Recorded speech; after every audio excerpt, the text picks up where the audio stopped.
Welcome to the channel, welcome to my breakdown of the Vanguard Space Marine Mini Codex, which is available in the Shadowspear box set, which is available from pre-order up today, and you can buy it next week. And the Shadowspear box set is a mix of Chaos Space Marines and Space Marines. And so you get in the Shadowspear box set a Captain in Phobos armor, a Librarian in Phobos armor, a Lieutenant in Phobos armor, 3 Suppressors, 3 Eliminators, 10 Infiltrators. So we're going to have a look through the Codex to find out what those units do and what is Vanguard Space Marines. I don't know. Does this mean in the future they're going to be releasing a Codex Vanguard Space Marines, or is this just a nice little supplement that you can have to add to your Space Marine forces? I hope it's just a supplement. I hope we don't just see Vanguard Space Marine Codex on its own in a couple of months' time or 6 months' time. Previously, we had the Elucidean Starstriders and the Poxwalker Infected in the Kill Team box set. Those were the last 2 mini dexes that we saw, and they certainly haven't been released as a standalone codex. Maybe they will in the future. Maybe Vanguard Space Marines will be released as a standalone codex in the future, and therefore that's their way of getting rid of the older Space Marines, because old school Space Marines won't be in the Vanguard Space Marine Codex. It will just be all the new shiny toys. But in this one, there are the units that I previously listed. Vanguard Space Marines are supposed to be elite killers, saboteurs, and terror troops who spread fear and ruin throughout the enemy's domain. And I thought that's what normal Space Marines were, elite killers and terror troops, a la Raven Guard or Mortifactors or Legion of the Damned. They certainly spread terror. And as for saboteurs, well, every Space Marine needs to be a scout and go through their scout training before they become a Space Marine, and they saboteur away. But here we have Vanguard Space Marines, the Codex, and inside the book, the first thing you come across is the keywords and the chapters, and it mentions non-Codex compliant characters. The following modifications apply to Captains in Phobos armor, Librarians in Phobos armor, and Lieutenants in Phobos armor. And it talks about Dark Angels and Deathwing and Space Wolves. Basically, it mentions what you need to do if you want to fill the characters in Dark Angels, Space Wolves chapters with using those books. It mentions if you're bringing Black Templars, you can't bring the Adeptus Astartes Psyker. You can't bring the Librarian, and it doesn't say anything about Blood Angels, so I'm assuming Blood Angels can't take these guys at all. Or another way of reading it is that when you bring Dark Angels, the Captain is you replace the Captain keyword with Master, and they gain Inner Circle. If you bring Space Wolves, you replace the Captain keyword with Warlord, and when you bring in Blood Angels, the Captain is still a Captain. So you can bring Blood Angels. It's just changes that you need to make if you bring those other codexes. I think that's what it means. They also point out that Reaver squads also wear Phobos armor, and so should have this keyword. As a result, you should treat Reaver squads in Codex Space Marines, Blood Angels, Dark Angels, and Death Watch, and Space Wolves, Reaver squads as having the Phobos keyword for all rules purposes. So your Reavers now have the Phobos keyword. That's important because there's some psychic powers and other things in here that only affect units with the Phobos keyword. So in this book, it talks about Space Marine units, the Defenders of Humanity rule, and the Chapter Tactics rule, which exists in the previous Codex Space Marines book. No new things there. It does have a new Psychic Discipline and new Warlord Traits, but there are no new stratagems in this book. We're going to start first with the Psychic Discipline and Warlord Traits before we dive into the units themselves. But before we do, honestly, what's going on with Vanguard Space Marines is there are some new models coming out for these Space Marines, and I think the Space Marine Codex will come out some point in 2019. That's what I think is happening. And I think in the Space Marine Codex, we're going to see Suppressors, Eliminators, and Infiltrators, probably variants of those with new models and new loadouts. They're in this book, but I think in the Space Marine Codex, we're going to get some variants of that. And this is a sneak peek of what to expect in the Space Marine Codex. And I think they squeezed Reavers in here as well because they didn't sell many Reavers. So Codex Vanguard Space Marines is Codex, how can we sell more Reavers? Give them the Phobos keyword and let things affect them, because the rules that we gave for Reavers were a bit pants. So anyway, not pants, they're supposed to be close combat dudes, right? That go charging in, but they don't have power weapons. Why couldn't their combat blades be AP -1? That's all you need.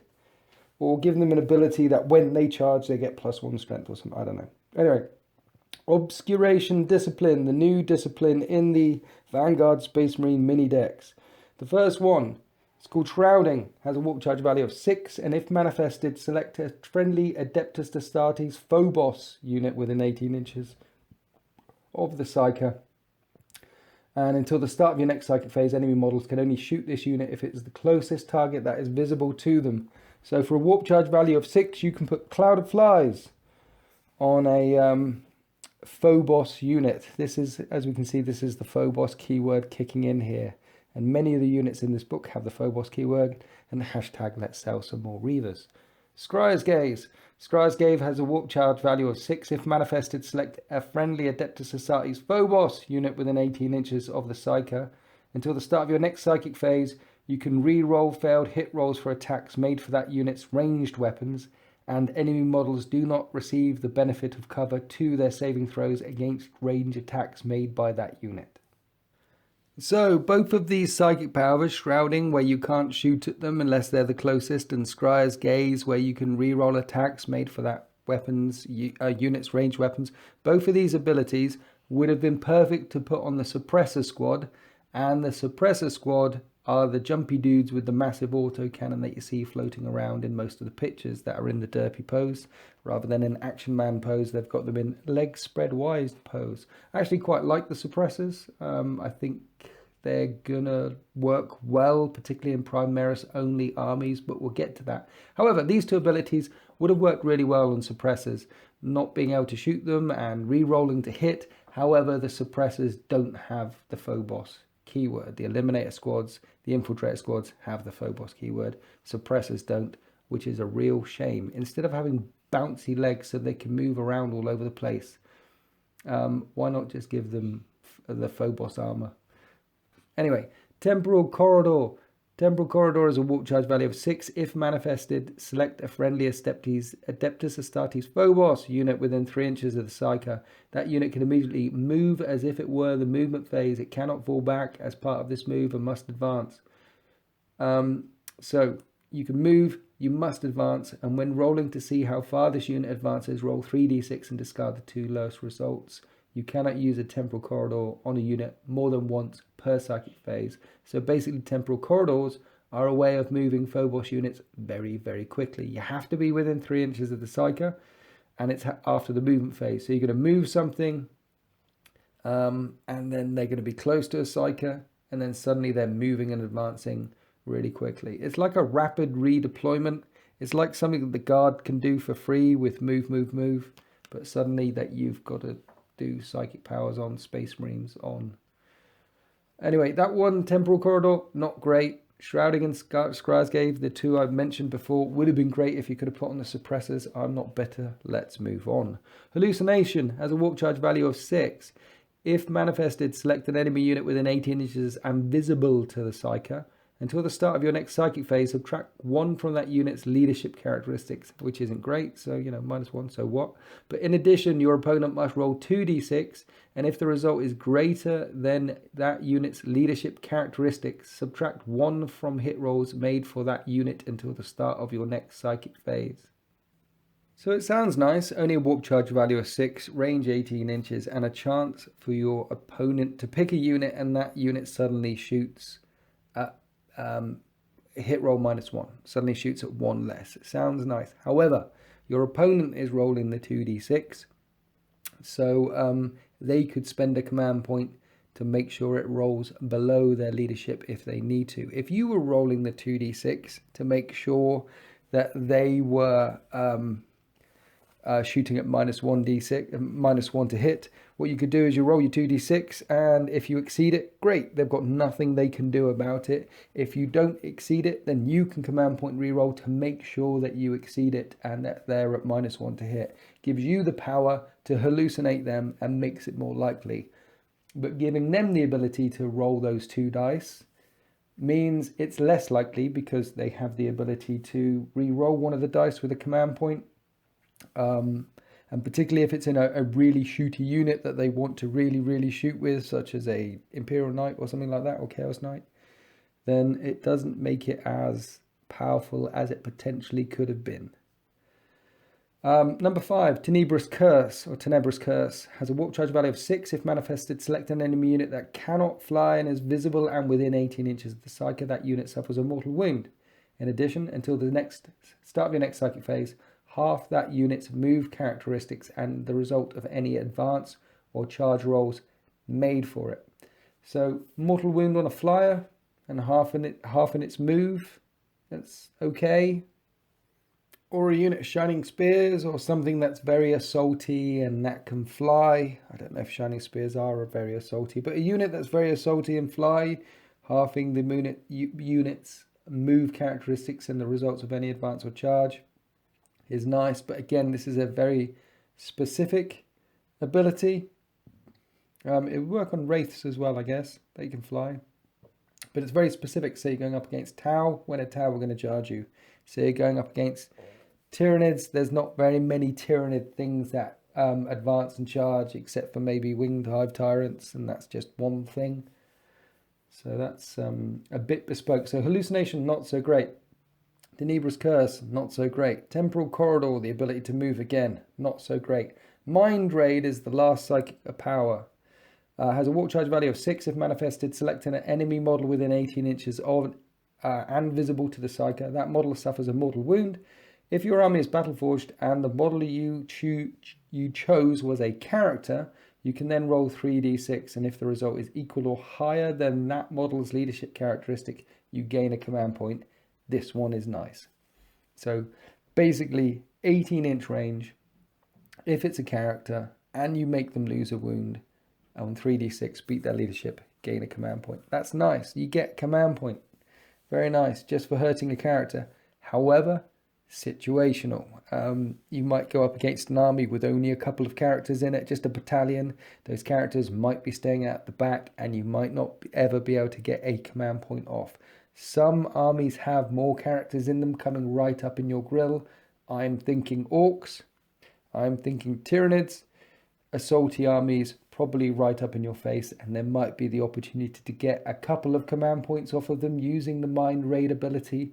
So it's a nice little thing to have. You do a mortal wound, you get a command point, but it's hardly broken. It's hardly like having an ability where you can pick an enemy unit and take control of its mind and shoot all of its guns, a la Genestealer Cult. It's hardly like an ability where you can pick a unit and suddenly move it again, and suddenly you're in charge range, a la Warp Time.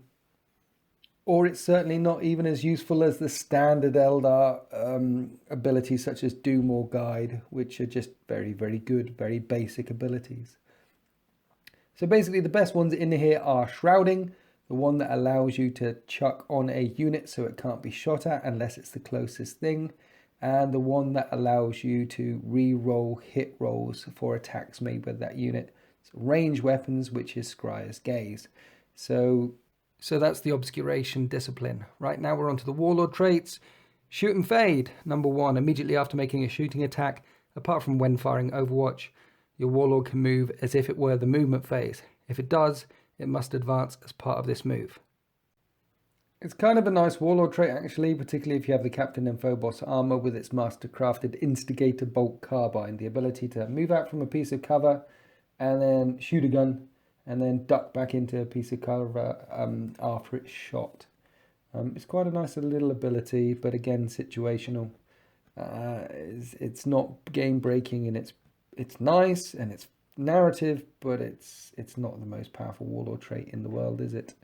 Princeps of Deceit. If your Warlord has this trait, then at the start of the first battle round, but before the first turn has begun, pick up to 3 infantry units that are on the battlefield, and you can immediately remove these units from the battlefield and then set them up again as described in the deployment section of the mission you are playing. So 3 units redeploy at the start of the first battle round. So if you've deployed second, then Yeah. Master of the Vanguard. Add 1 to the move characteristics of friendly chapter units while they're within 6 inches of your Warlord. In addition, add 1 to advance and charge rolls made for friendly chapter units while they're within 6 inches of your Warlord. This one's pretty good. Adding 1 to charge rolls is always good.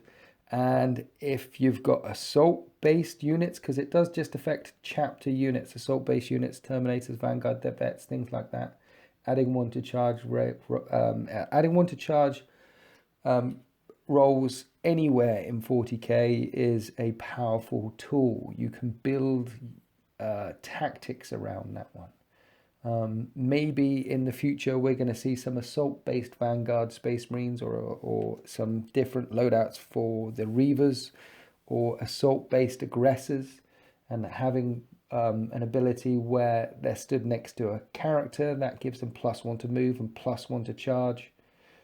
It could be a powerful thing. At the moment, is it? But it could be. Stealth Adept, number 4 Warlord trait. Subtract 1 from hit rolls that target your Warlord. Well, he's a character anyway. Target priority.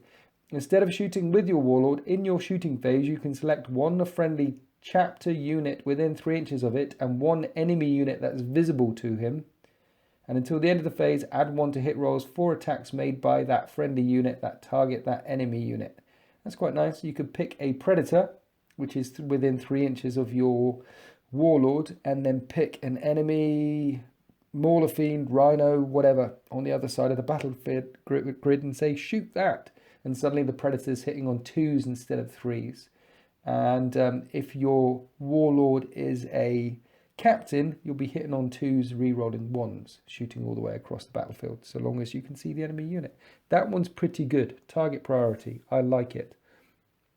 And number 6, Marksman's Honours. Damage characteristics of ranged weapons from your Warlord is increased by 1. In addition, you can re-roll failed hit and wound rolls for shooting attacks made by your Warlord. This Warlord trait does not apply to grenade weapons, but does apply to chapter relics. Now, adding 1 to the damage characteristics of ranged weapons and re-rolling failed to hit and failed to wound doesn't seem like much, but the Captain in Phobos armor has a master-crafted Instigator Bolt Carbine, which is heavy 1, strength 4, -2 AP, 2 damage. With this Warlord trait, it will be -4, strength 4, -2 AP, 3 damage, bolt gun, which is a bit juicy, and he'll be re-rolling to hit and be re-rolling to wound rolls, and the master-crafted Instigator Bolt Carbine at 30-inch range can target enemy characters even if it's not the closest enemy unit. So it seems very specific. It seems like they've specifically given Marksman Honours, made it a Warlord trait, thinking that people would want to add it to the Captain in Phobos armor. I like the sound of it. Shooting a bolt carbine 30 inches across the battle grid. It is heavy 1, so if you're moving, then you're going to be hitting on 3s instead of hitting on 2s. But yeah, hitting on 2s, firing at 30-inch range across the battlefield. It is only strength 4, but re-rolling to wound at -2 AP, 3 damage. He's going to be picking off, give him a couple of turns, and he will be picking off enemy characters here or there. This Captain dude comes with that mastercrafted Instigator Bolt Carbine, bolt pistol, combat knife, frag and crack grenades, and a camo cloak. So adding all those things together, it basically means he comes in at 119 points, which is a bit pricey for a Captain, but the camo cloak says you add 2 to saving throws for this model when it receives the benefit of cover instead of 1. Which again is nice, but he's a Captain, so how often is he going to get shot at? How often is he going to be the one being targeted? He's got concealed positions when you set up this model on the battlefield. It can be set up anywhere on the battlefield which is more than 9 inches away from the enemy deployment zone and enemy models. And we're going to see this concealed position pop up again and again and again for the guys with Phobos armor. So the Librarian in Phobos armor also has the concealed position abilities. The Eliminator Squad also has the concealed position abilities, and the Infiltrator Squad also has the concealed positions abilities. So infiltrators are basically the troops, the eliminators are the sniper weapon guys who are a heavy slot, and the captain and the librarian, they can all be deployed 9 inches away from the enemy and outside of the enemy's deployment zone. These kind of deployment options are very good, very helpful in games of Maelstrom games. Not necessarily what you might want to do with your captain and some eliminators, because the eliminators have got these long-range sniper weaponry, and you'll probably want them at the back somewhere firing away with a captain nearby, but having the option to stick them out on one flank somewhere is helpful. He also comes with an Omni-Scrambler, and the Omni-Scrambler is free, and enemy models that are set up on the battlefield as reinforcements can't be set up within 12 inches of him. So 119 points on the nose. And this Omni-Scrambler again pops up again and again. The infiltrators have an Omni-Scrambler as well. The Games Workshop have only released a couple of units ever so far with this rule. I think there was one in the Genestealer Cult book. But suddenly Space Marines have a couple of units, which means that enemy units cannot suddenly drop down from reserve within 12 inches, which means you're guaranteed not getting charged at when these units come in from reserve. Now, I can see why they're doing it, but that's not the problem in Modern 40k. The problem in Modern 40k is shooter units dropping down about 9 inches away and then blowing people off the table. Having something that restricts charging options and hurts assault-based units, hurts assault-based tactics in this game is not necessarily where I would have gone if I were a Games Workshop. I think that this is a shooting edition. I think 8th edition is primarily a shooting edition. This is all opinion, by the way, not fact. And having something that hurts those assaulting units even more is questionable. I'd like to see more assault in 8th edition, not less assault, and I don't think being able to drop in 9 inches away and assault some stuff is a guaranteed tactic. I think Orcs are pretty good at it because Orcs have here we go. So this will help prevent Phobos units getting attacked by Orcs, but it's Orcs bread and butter, right? They're supposed to come teleporting in, or with the jump suddenly appear within just outside 9 inches and go charging in. And if Orcs can't charge, if Orcs can't make those charges, then they're definitely not a shooty faction. If they can't make those charges in turn 2 or turn 3, or even turn 1, they're in a lot of trouble. And they're certainly not winning any tournaments at the moment. But Omni-Scrambler is a nice ability, and in normal games, in normal narrative games, and in normal match play games with your mates in your local or in your friendly local gaming club, it's a nice little ability there. I wouldn't build a list around it, but it's there. So this guy, I'll stop talking about the captain, go on to the librarian. The librarian in Phobos armor has a psychic hood, he has a camo cloak, he has concealed positions, and he's a Primaris Psyker. And he has those psychic powers that we just discussed earlier. So with the camo cloak, he comes in at 103 points, which is a bit expensive for a Psyker, seeing as you can get standard tactical Space Marine Psykers, tactical Space Marines, old school Space Marine Psykers for about 80 points. This guy coming in at 103 points. He does have the concealed position ability, but why would you? He's a librarian. You want him on the table straight away, and he's a character. He's not going to get targeted. And he has access to 2 psychic powers from the Obscuration Discipline. So he has to take his psychic powers from this book, not Null Zone or Might of Heroes. He has to take these psychic powers. 4 of them suck, only 2 of them are good, and he's 103 points. So we're not going to see him very much. Again, my opinion, some people out there might already be crunching away lists on how to include this guy in there. But 103 points, I just bring a standard Psyker and use Might of Heroes and Null Zone, and the one that allows you to reroll the charge, I forget what it's called, in the main rulebook, particularly as the psychic powers here are not great. Then we have a Lieutenant in Phobos armor, so he's got the standard Lieutenant rule, which is reroll wound rolls of 1 while you're within 6 inches of this model. He doesn't have that standard lieutenant unit choice, which typically in lieutenants you can bring him in units of 1 to 3. This guy comes in a unit of 1. So you're only bringing one of them. Lieutenant and Phobos armor is, because you've got to pay 2 points for that grab shoot. He has the grab shoot, by the way. And so he's 82 points. The grab shoot means you can, instead of concealed positions, which is pop up more than 9 inches away from enemy models, he can descend, he can drop down from the heavens with his grab shoot and set up more than 9 inches away from enemy models. So this whole army can suddenly appear left, right, and all over the place. But he's a lieutenant. He follows the normal stats for lieutenants. However, he has a master crafted Oculus bolt carbine, and units do not receive the benefit of cover for all saving throws against attacks made by this weapon. It's a rapid fire 1, 24-inch range, strength 4, AP 0, damage 2. Tactical precision, so reroll wound rolls of 1 for him and any units within 6 inches. And he's a knife fighter because he's got more than one knife. He's got 2 knives just in case one gets stuck in the neck of some Xenos scum. And each unmodified hit roll of a 6 made for attacks with this model's close combat weapon scores 2 hits instead of 1, which is nice. But it's just a knife. Again, it should be AP -1. Why does this close combat weapon, his knife, why can't it be a power knife? So it's AP -1. It's just AP dash. And so yeah, if he wounds, he scores 2 hits instead of 1.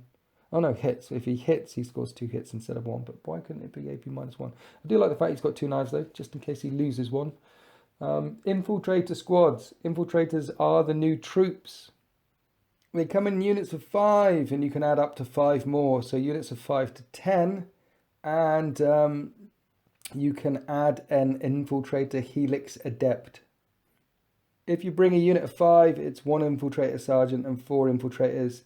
If it can include up to 4 additional Infiltrators and an Infiltrator Helix Adept. So you've got to go for the full squad to get your Infiltrator Helix Adept. Infiltrators cost 22 points a model. 22 points a model for a Primaris Space Marine in Phobos armor. And 32 points a model for the Helix Adept. They come with marksman bolt carbines, which are rapid fire 1, 24-inch range, and each unmodified hit roll of a 6 for this weapon's attacks automatically hits and results in a wound. Do not make a wound roll for that attack, but it is AP 0. So rolling a hit, any 6s auto wound. You don't need to wound, which is nice because suddenly your strength 4 weaponry will be wounding toughness 8 on as soon as you hit them, which is very nice. So it's got more of a chance of wounding stuff, but it's AP 0. With Scryer's Gaze, that psychic ability that the Librarian had, you can reroll failed hit rolls for the range weapons, and enemy models don't receive benefit of cover. That's with a warp charge value of 6, but it's AP 0, 1 damage. They've got concealed positions, so you can set them up anywhere on the battlefield, more than 9 inches away from enemy models and outside of their deployment zone. They've got the Omni-Scrambler, so enemy units that are set up on the battlefield as reinforcements cannot be set up within 12 inches of this unit. They've got smoke grenades. Once per battle, instead of shooting, use your smoke grenades. Until your next shooting phase, your opponent must subtract 1 from hit rolls for attacks that target this unit. Why are you using that ability? I don't understand it. Why are you foregoing your shooting attacks in order to give your opponent -1 to hit these guys? How about this? How about once per battle, as well as shooting, they could target a friendly unit somewhere and call in a smoke barrage on them so they become -1 to hit? Or how about once per battle, as well as shooting, or after shooting, after they shot their guns, then they're -1 to hit because they let all their smoke canisters go off. But no, it's instead of shooting, which is weird. And the model in this unit, there's one model guy modeled in this unit with a pistol in his hand. It's a cool looking pose of a Space Marine holding out a pistol and supporting one of his hands underneath for balance to make sure his pistol shots are... It's basically how humans hold guns, how normal humans hold guns at ranges, shooting ranges, and in all those movies when you're firing a pistol, put one hand under the other to steady your shot. I understand why humans do it.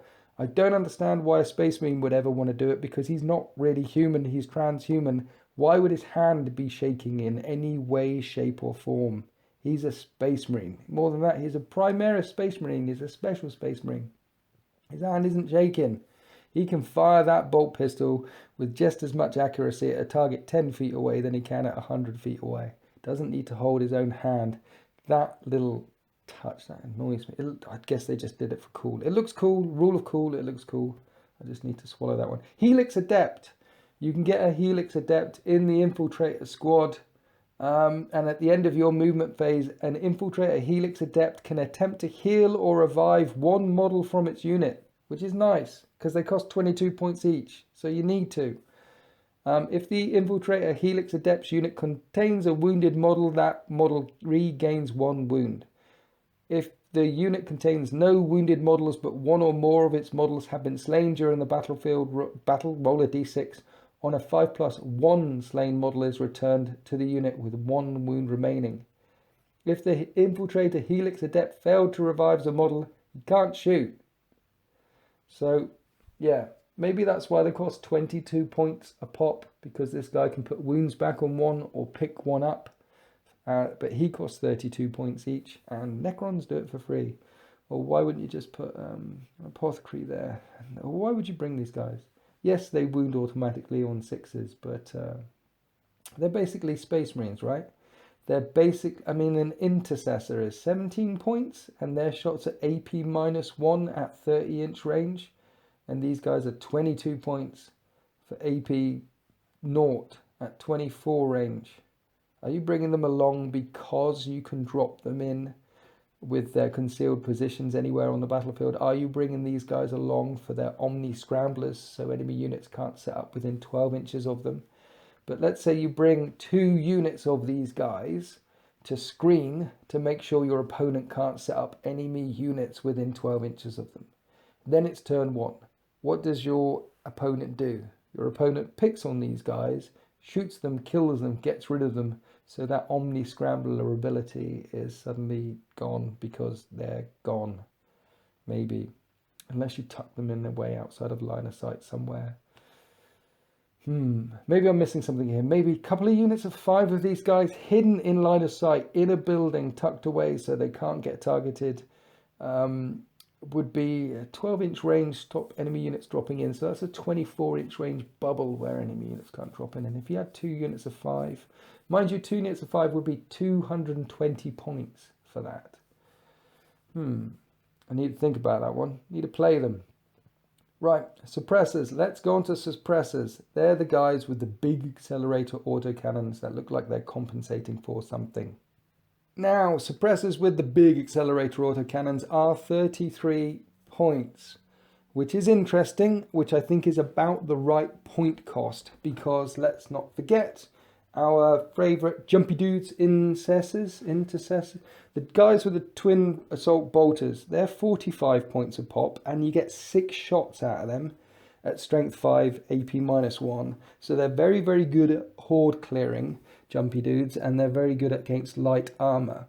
But these guys with their accelerator autocannons, 33 points each. The accelerator autocannon is a heavy 2 gun at strength 7, -2 AP, 2 damage. I like it. Now, these guys, for some reason, have got grav chutes, so they can drop down from high orbit, more than 9 inches away from an enemy model. They can jump around all over the place because they've got a movement value of 12, which is very weird. And they have the fly keyword. Now, I think the reason why they've done this is because basically you don't need to bring Ultramarines anymore. You can bring these guys along, and they're firing down. You're not going to drop them in on the grav chute. You're going to have them on the battle grid in turn 1. They have a 3-up save. You stick them in cover. They have a 2-up save, and suddenly we have Primaris Devastators. We have models that can fire 48 inches up the table twice, hitting on 3s at strength 7, -2, 2 damage. So that's quite a reliable amount of DACA. It's not an autocannon, it's not AP -1. This is AP -2. and they've got the fly keyword and the movement characteristic of 12. So what you're doing is you're keeping them there, you're shooting away, dackering, and if they do get charged, or if someone's close to charging them, you can move them 12 inches away, reposition them, and get your rounds of fire in. Or if they do get charged by a squad of hoarding, screaming lunatics, Chaos Cultists or Hormagaunts or Orcs or things like that, and you've got 2 or 3 of them left alive at the end, unless you're playing Ultramarines Chapter Tactics and you fell back out of combat, you wouldn't be able to shoot these guys. But because they have the fly keyword, jump pack keyword, infantry, primaries, fly keyword, movement 12, they can fall back and still shoot. So use them like devastators. Keep them up at the back. Don't move them because these accelerator autocannons are heavy. Leave a captain nearby them, which would be good. And you just have the opportunity to move them and still fire if they get charged. And they have an ability called suppressing fire. So if this unit destroys an enemy model in your shooting phase with its accelerator autocannon, the destroyed model's unit cannot fire Overwatch until the end of the turn. That's a nice little ability there. They are called suppressors. So this is their suppressing fire ability. You pick an enemy unit, you shoot at the enemy unit, you kill a model or 2 in that enemy unit, and then you charge that enemy unit with something else close by, and that enemy unit cannot fire Overwatch.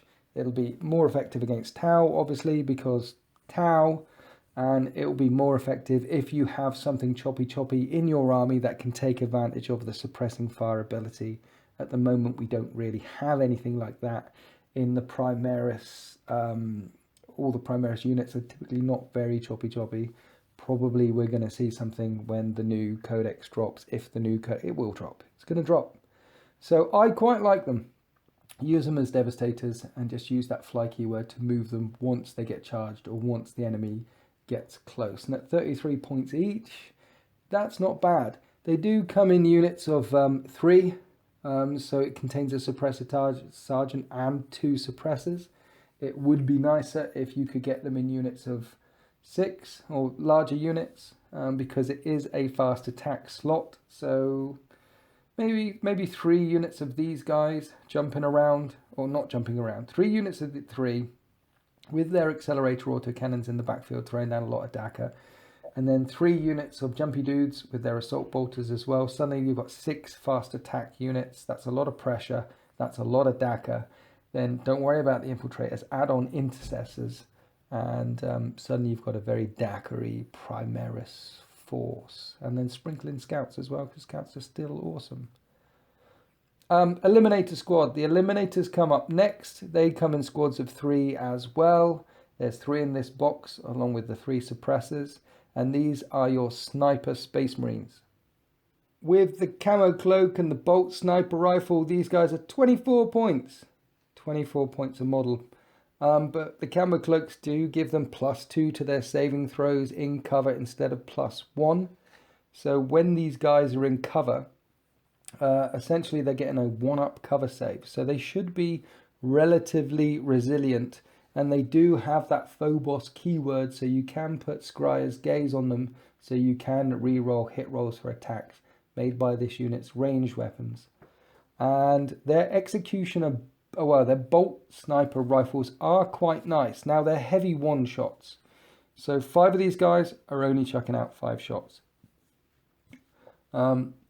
which isn't great when it comes to volume of fire, is it?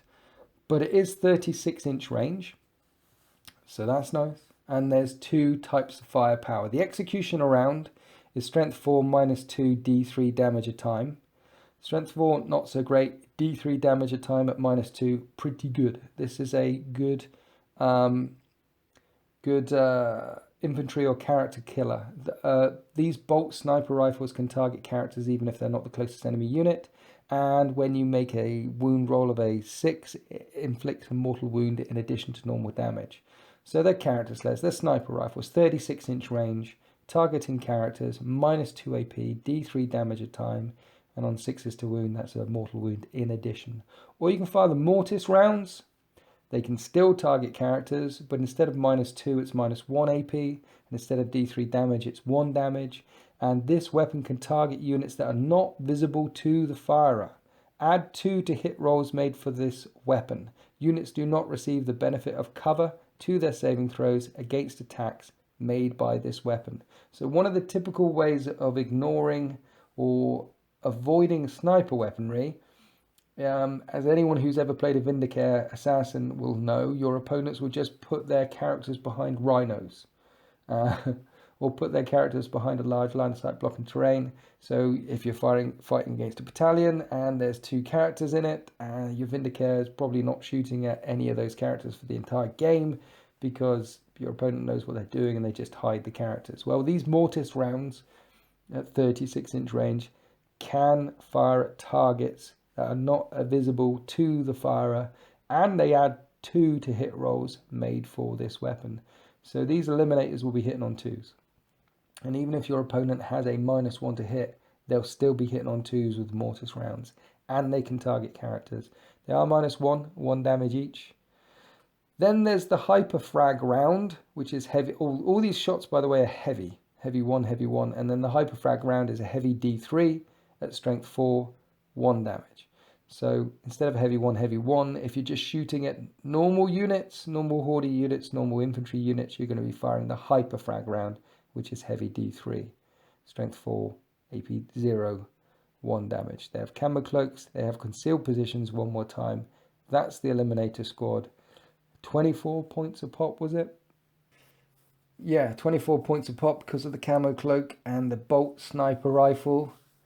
See, the infiltrators are interesting, but you wouldn't really want to bring more than 10 of them. The eliminators are interesting, but you really wouldn't want to bring more than 10 of them. Probably, and if you brought 10 infiltrators and brought 10 eliminators, you're knocking over 450 points already for 20 models. So it's pretty pricey. I do like the suppressors though, 33 points each. And the reason why I like the suppressors is because those accelerator autocannons are -2, 2 damage. That's one of the reasons. Another reason why I like them is that they're fly keywords, so they don't suffer from the I'm going to lock you up in close combat. And the main reason why I like them is because a lot of people are trying to build Primaris only lists, and in Primaris only lists, there's not a lot of long range DACA. Hellblasters can do it at 30-inch range, but that isn't super range. These guys at 48-inch range suddenly provide Primaris only armies with a lot of long range DACA, which is actually rangy for a change, and that isn't a repulsor. So a repulsor with las cannons can reach out and touch, but these guys are definitely going to be reaching out and touching. So I see a place for them in a Primaris only list. Are they better than Devastators at 33 points each? See, 2 wound Devastators, it's pretty good. And the ability to, with the fly keyword, so they're not going to suffer from that charge thing. They get charged and suddenly they can't shoot anymore. So I see suppressors as definitely having a place in the Space Marine squads.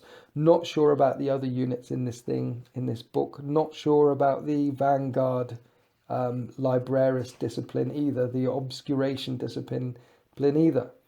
Not sure about the Lieutenant. The Captain looks interesting.